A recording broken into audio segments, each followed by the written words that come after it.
Ungqongqoshe wezemidlalo uGayton McKenzie usememezele ukuthi loyo owabe ngungqongqoshe wezezimali uTrevor Manuel uzoba ngusihlalo weqembu elizobhekela ukuhlanganiswa komdlalo weWorld Cup ozoba seNingizimu Afrika ngonyaka ka-2027. Kanti-ke lesi simemezelo senziwe khona ekomkhulu leCricket South Africa eMelrose eGoli.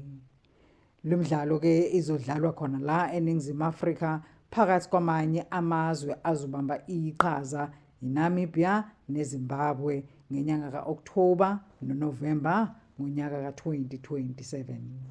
Kanti-ke ingamashumi 44 imidlalo ezodlalwa emadolobheni ekubalwa kuwo phakathi kwawo iGoli, iPretoria, iKapa, eThekwini, eGqeberha, eBloemfontein, East London kanye nasePaarl. Bese kuthi-ke eminye imidlalo eyishumi yona idlalelwe eZimbabwe kanjalo naseNamibia.